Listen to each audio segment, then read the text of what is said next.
ಇಂದು ಸೂರ್ಯಗ್ರಹಣ, ಹಾಗೆ ಅಮಾವಾಸ್ಯೆ ಕೂಡ ಇದೆ. ಈ ಸೂರ್ಯಗ್ರಹಣ ನಮ್ಮ ಭಾರತಕ್ಕೆ ಗೋಚರ ಇಲ್ಲ. ಹಾಗಾಗಿ ಅದರದ್ದು ಯಾವುದೇ ರೀತಿಯ ಆಚರಣೆಗಳನ್ನ ಅಥವಾ ಅದರದ್ದು ಏನೋ ಒಂದು ರಿಸ್ಟ್ರಿಕ್ಷನ್ಸ್ ಇರುತ್ತೆ, ಅದನ್ನು ಯಾರೂ ಫಾಲೋ ಮಾಡೋದ ಅವಶ್ಯಕತೆ ಇಲ್ಲ ಅಂತ ಕೆಲವರು ಹೇಳಿದ್ರೆ, ಇನ್ನು ಕೆಲವರು ನಮ್ಮ ಭಾರತಕ್ಕೆ ಗೋಚರ ಆಗಲಿ ಆಗದೇ ಇರಲಿ, ಗ್ರಹಣ ಅನ್ನೋದು ಒಂದೇ, ಹಾಗಾಗಿ ಅದರ ಆಚರಣೆ ಮಾಡಲೇಬೇಕು ಅಂತ ಕೆಲವರು ಹೇಳ್ತಾರೆ. ಇನ್ನು ಇದ್ರ ಬಗ್ಗೆ ಒಂದು ಸರಿಯಾದ ಮಾಹಿತಿನ ನಾನು ಈ ವಿಡಿಯೋದಲ್ಲಿ ನೀಡ್ತಾ ಹೋಗ್ತೀನಿ. ಹಾಗೆ ಗರ್ಭಿಣಿ ಸ್ತ್ರೀಯರು ಏನು ಮಾಡಬೇಕು, ಪುಟ್ಟ ಮಕ್ಕಳು ಏನು ಮಾಡಬೇಕು, ವಯಸ್ಸಾದ ಅಂಥವ್ರು ಏನು ಮಾಡಬೇಕು ಅನ್ನೋದನ್ನೆಲ್ಲ ನಾನು ಈ ವಿಡಿಯೋದಲ್ಲಿ ಹೇಳ್ತೀನಿ. ವಿಡಿಯೋನ ಎಲ್ಲೂ ಕೂಡ ಸ್ಕಿಪ್ ಮಾಡದೆ ಕೊನೆ ತನಕ ಪೂರ್ತಿಯಾಗಿ ನೋಡ್ತಾ ಹೋಗಿ. ಹಾಗೆ ಈ ಮಾಹಿತಿ ಇಷ್ಟ ಆದರೆ ನನ್ನ ವಿಡಿಯೋಗೊಂದು ಲೈಕ್ ಕೊಡೋದನ್ನು ಖಂಡಿತ ಮರಿಬೇಡಿ. ಹಾಗೆ ಈ ಒಂದು ಮಾಹಿತಿ ನಿಮ್ಮ ಫ್ರೆಂಡ್ಸ್ ಆ್ಯಂಡ್ ಫ್ಯಾಮಿಲಿಗೆ ಅವಶ್ಯಕತೆ ಇತ್ತು ಅಂತ ಹೇಳಿದರೆ ದಯವಿಟ್ಟು ಅವರೊಟ್ಟಿಗೆ ಈ ಒಂದು ವಿಡಿಯೋನ ಶೇರ್ ಮಾಡಿ. ಹಾಗೆ ನಾನು ಯೂಟ್ಯೂಬ್ ಚಾನಲ್ನ ಸಬ್ಸ್ಕ್ರೈಬ್ ಮಾಡೋದನ್ನು ಖಂಡಿತ ಮರಿಬೇಡಿ. ಈಗ ಇವತ್ತಿನ ಸೂರ್ಯಗ್ರಹಣದ ಬಗ್ಗೆ ಮಾತಾಡೋದಾದರೆ, ಇವತ್ತು ಕಂಕಣ ಸೂರ್ಯಗ್ರಹ ಅಂತ ಹೇಳಲಾಗತ್ತೆ. ಸಾಮಾನ್ಯವಾಗಿ ಸೂರ್ಯಗ್ರಹಣ ಅಂತ ಹೇಳಿದ್ರೆ ಸೂರ್ಯ, ಚಂದ್ರ, ಭೂಮಿ ಒಂದೇ ನೇರ ರೇಖೆಯಲ್ಲಿ ಬಂದಾಗ ಸೂರ್ಯಗ್ರಹಣ ಆಗತ್ತೆ ಅಂತ ಹೇಳಲಾಗತ್ತೆ. ಆದರೆ ಈ ಸಲ ಚಂದ್ರ ಭೂಮಿಯಿಂದ ಸ್ವಲ್ಪ ದೂರದಲ್ಲಿದ್ದಾನೆ, ಹಾಗಾಗಿ ಸೂರ್ಯನನ್ನು ಆತ ಪೂರ್ತಿಯಾಗಿ ಮುಚ್ಚೋದಕ್ಕೆ ಸಾಧ್ಯ ಇಲ್ಲ. ಕೇವಲ ಸೂರ್ಯನ ಮಧ್ಯಭಾಗವನ್ನು ಮಾತ್ರ ಚಂದ್ರನು ಮರೆಮಾಚಕ್ಕೆ ಅಥವಾ ಮುಚ್ಚೋದಕ್ಕೆ ಸಾಧ್ಯ. ಹಾಗೆ ಒಂದು ಚಂದ್ರನು ಸೂರ್ಯನ ಮೇಲೆ ಆ ರೀತಿಯ ಮಧ್ಯಭಾಗದಲ್ಲಿ ಮಾತ್ರ ಮುಚ್ಚಿದಾಗ ಸುತ್ತಲೂ ಒಂದು ಬಂಗಾರದ ಉಂಗುರದ ರೀತಿ ಕಾಣುತ್ತದೆ. ಅದನ್ನೇ ಈ ಸಲಿಯ ಕಂಕಣ ಸೂರ್ಯಗ್ರಹಣ ಅಂತ ಕರೀತಾರೆ. ಇನ್ನು ಇದು 100% 100% ಭಾರತಕ್ಕೆ ಗೋಚರ ಇರೋದಿಲ್ಲ. ಹಾಗೆ ಅದರಿಂದ ನಾವು ಯಾವುದೇ ರೀತಿಯ ಆಚರಣೆ ಮಾಡೋದು ಬೇಡವಾದರೂ ಕೂಡ ಇಂದು ಅಮಾವಾಸ್ಯೆ ಬಂದಿದೆ. ಅಮಾವಾಸ್ಯೆ ನಿಜಕ್ಕೂ ಈ ಸತಿ ಒಳ್ಳೆಯ ಅಮಾವಾಸ್ಯೆ, ಯಾಕಂದರೆ ಇದು ಶಿವರಾತ್ರಿ ಅಮಾವಾಸ್ಯೆ ಅಂತ ಹೇಳಲಾಗುತ್ತೆ.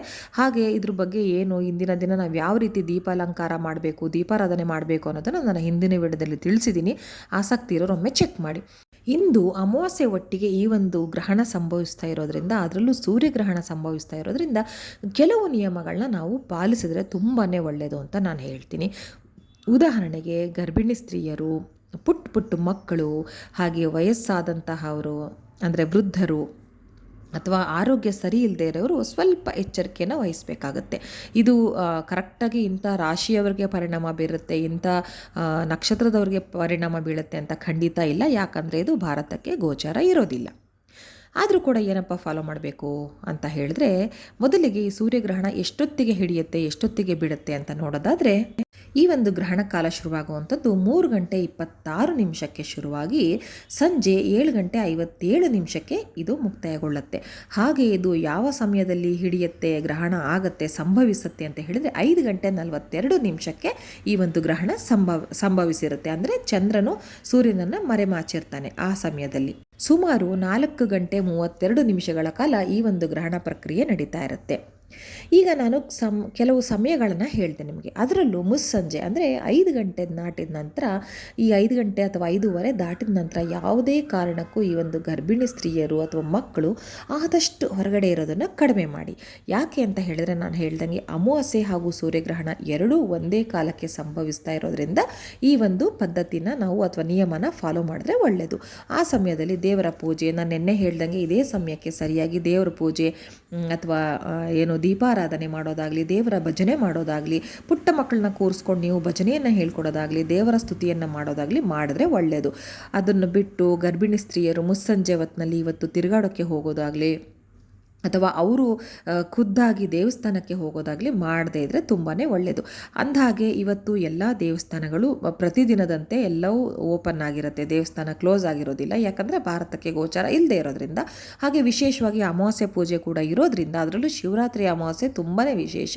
ಅದೆಲ್ಲ ವಿಶೇಷತೆ ಇರೋದ್ರಿಂದ ದೇವಸ್ಥಾನವು ಬಾಗಿಲಾಕೋದಿಲ್ಲ. ಇನ್ನು ಎಲ್ಲವೂ ಎಂದಿನಂತೆ ನಡೀತಾ ಇರುತ್ತೆ. ಆದರೆ ಕೆಲವು ಒಂದು ವ್ಯಕ್ತಿಗಳು, ನಾನು ಹೇಳ್ದಂಗೆ ಅವ್ರು ಮಾತ್ರ ಎಚ್ಚರಿಕೆಯಿಂದ ಇರಬೇಕು. ಯಾಕಂದರೆ ಇವೆರಡೂ ಕೂಡ ಅಂದರೆ ಅಮಾವಾಸ್ಯೆ ಹಾಗೂ ಸೂರ್ಯಗ್ರಹಣ ಒಟ್ಟಿಗೆ ಸಂಭವಿಸ್ತಾ ಇರೋದ್ರಿಂದ. ಇನ್ನು ಪುಟ್ಟ ಮಕ್ಕಳು ಆ ಟೈಮ್ನಲ್ಲಿ ಹೊರಗಡೆ ಹೋಗಿ ಆಟ ಆಡ್ತಾ ಇರೋದಾಗಲಿ ಅಥವಾ ಅವ್ರಿವ್ರ ಮನೆಗೆ ಹೋಗಿ ಕೂತ್ಕೊಂಡಿರೋದಾಗಲಿ ಇವೆಲ್ಲ ಮಾಡಬಾರ್ದು. ಇನ್ನು ಮುಖ್ಯವಾಗಿ ಇನ್ನೇನು ಮಾಡಬಾರ್ದು ಅಂದರೆ, ಒಂದು ದಾನವನ್ನು ಕೊಡ್ತಾರೆ ಕೆಲವರು. ನಮ್ಮ ರಾಶಿಗೆ ಸೂರ್ಯಗ್ರಹಣ ಹಿಡಿದಿದೆ, ನಮ್ಮ ನಕ್ಷತ್ರಕ್ಕೆ ಹಿಡಿದಿದೆ ಅಂದ್ಕೊಂಡು ನಮಗೆ ಕೆಲವು ದಾನಗಳನ್ನ ಕೊಡ್ತಾರೆ.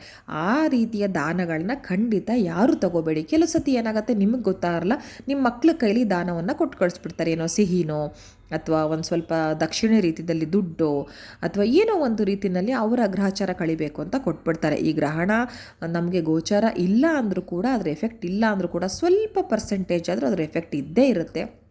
ಹಾಗಾಗಿ ಈ ರೀತಿ ದಾನ ಸ್ವೀಕರಿಸೋ ವಿಷಯದಲ್ಲಿ ಸ್ವಲ್ಪ ದೂರ ಇರಿ. ಆ ಸಮಯದಲ್ಲಿ ಹೆಚ್ಚಾಗಿ 5 ಗಂಟೆ ನಂತರ 8 ಗಂಟೆ ಒಳಗಡೆ ಮಕ್ಕಳನ್ನು ಹೊರಗಡೆ ಕಳಿಸ್ಲೇಬೇಡಿ. ಆಮೇಲೆ ಇವತ್ತು ಉಗುರನ್ನು ಕತ್ತರಿಸೋವಂಥದ್ದು ಅಥವಾ ಹೊಸ ಬಟ್ಟೆ ಖರೀದಿ ಮಾಡುವಂಥದ್ದು, ಹಾಗೆ ಹೊಸದಾಗಿ ಏನಾದರೂ ಒಂದು ಯೋಜನೆಯನ್ನು ಶುರು ಮಾಡ್ಕೊಳ್ಳೋವಂಥದ್ದು ಖಂಡಿತ ಯಾವುದನ್ನು ಮಾಡಬೇಡಿ.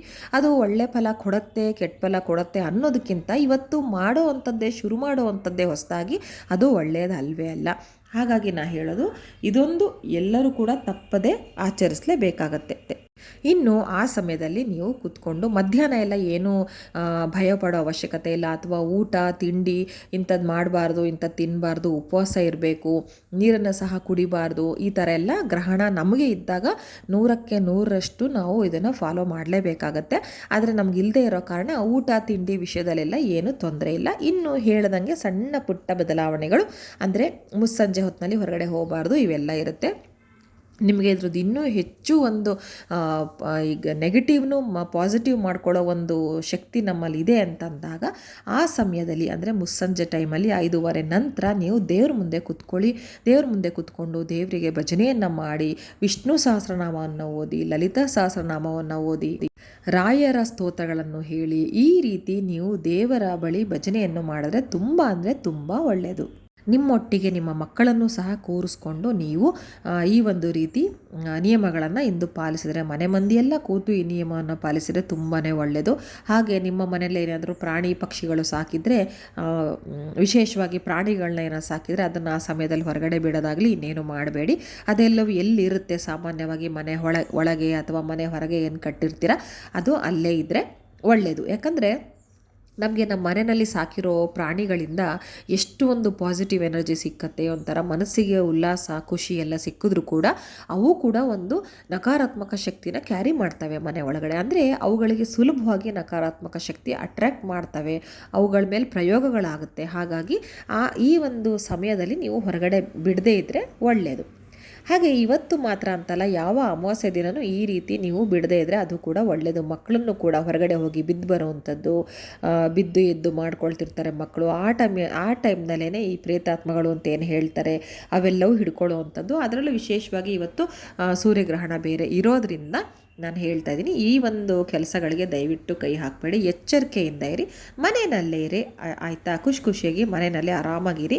ಇನ್ನು ಮನೆಯ ಬೇರೆಯವರೆಲ್ಲ ಏನಿರ್ತಾರೆ, ಮನೆಯ ಗೃಹಿಣಿ ಇರ್ಬೋದು ಅಥವಾ ಮನೆ ಯಜಮಾನ ಹೆಂಡತಿ ಅವರೆಲ್ಲ ದೇವಸ್ಥಾನಕ್ಕೆ ಹೋಗಿ ಬರ್ಬೋದು, ದೊಡ್ಡ ಮಕ್ಕಳು ಕೂಡ ದೇವಸ್ಥಾನಕ್ಕೆ ಹೋಗಿ ಬರ್ಬೋದು.